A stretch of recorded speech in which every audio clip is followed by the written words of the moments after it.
Welcome back to Hockey Eastern Ontario's Rule of the Week, where each week we take a rule from the Hockey Canada rulebook and break it down for our officials, our coaches, and our players so that they can better understand the rule and how it's applied in a game situation. Blindside hits.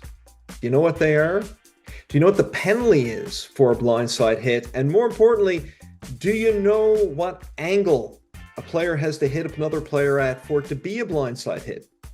I actually wasn't sure, so I reached out to Hockey Canada. I have the answer for you. Stay tuned.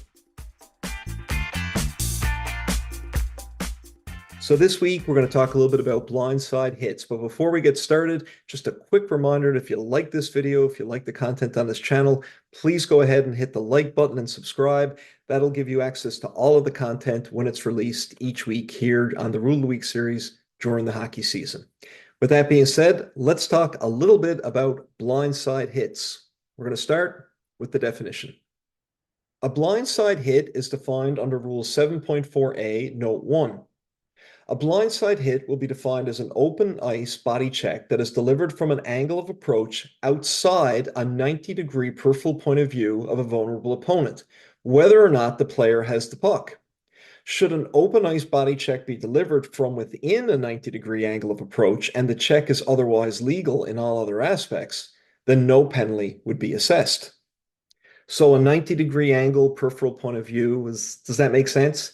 I wasn't actually quite clear, so I reached out to the manager officiating for Hockey Canada, Dan Hannamansing, and he basically responded like this.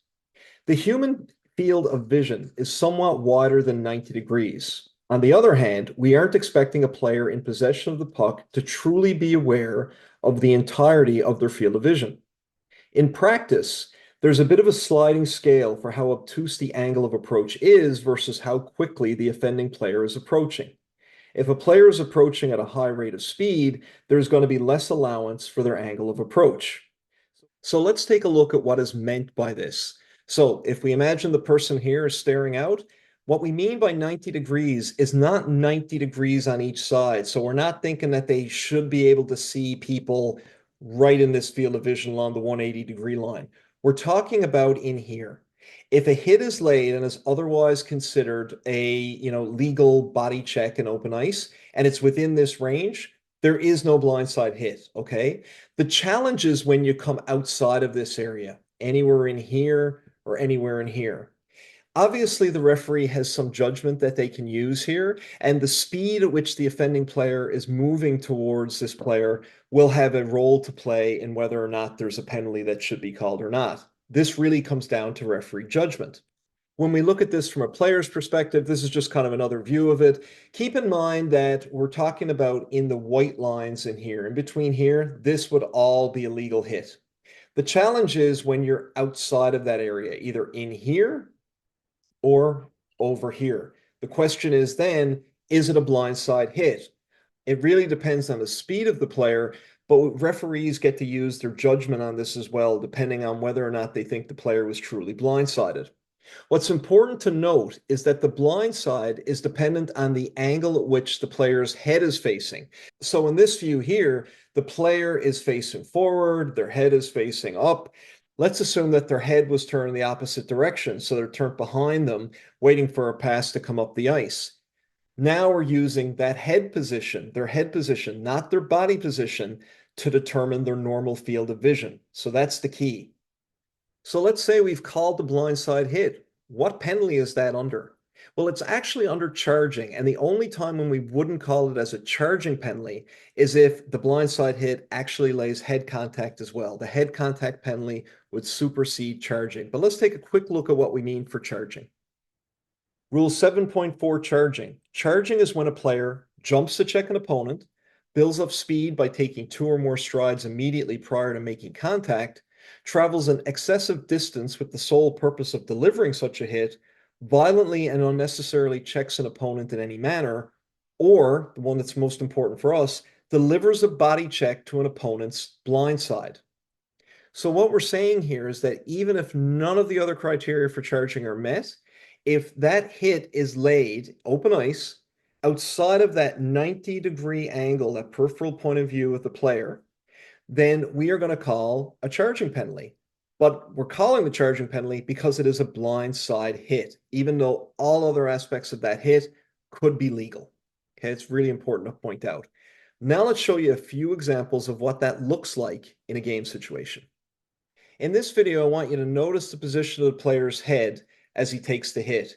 He's actually going to be looking towards the left. And as he's looking towards the left, he's just released the puck, but this player coming in on white is outside of his field of vision, and he lays a hit. This could be quite dangerous because that player is not expecting that hit to come in. So this would be an example of a blindside hit. In this next example, again, I want you to watch how the player is approaching, the angle that he's approaching from. He's coming in from the side, that east-west hit we're trying to avoid.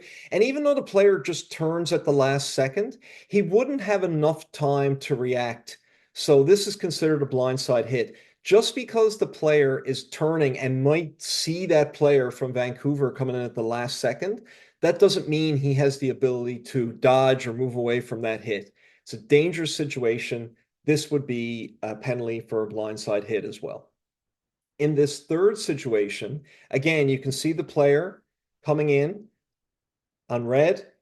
He's outside of that 90-degree field of vision for the player in white, and he lays a hit to the head. So in this case, we're not going to call a charging penalty. We're going to call a head contact penalty. And in minor hockey, that would likely be a 5 in a game or a match penalty for head contact based on the severity of the impact. Okay, so this is an example where we don't call it for blindside. We would actually call it a head contact penalty. This last situation is from a minor hockey game. So we're looking at the player here in black, number 6, as he cuts across the ice. As you can see, the player coming from his left lays a hit. It's in a blindside position. We'll watch it again. But you'll notice that no other aspect of this hit is illegal. The player has just touched the puck. The player lays a hit.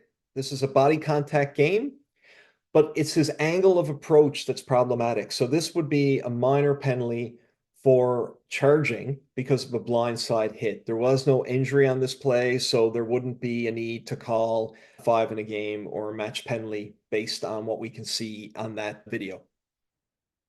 So with a blindside hit, it's called under charging, but remember, there are a couple of different options you can call. You can call it a minor penalty for charging, a 5 in a game for charging based on the degree of impact and based on whether or not there's an injury as a result, because if there's injury, we have to call a major in a game misconduct, or you can call it a match penalty if you feel the intent was there to injure another player. I hope that helps explain a little bit about what blindside hits are and the angle at which you can actually lay the hit. If you have any questions about this video or any of the videos in our series, please do not hesitate to reach out to me. My contact information is below. You can also reach out to your local association referee-in-chief. I'm sure they'll be happy to help you as well. Until next week, have a safe and wonderful week, and we'll see you back here real soon. All the best.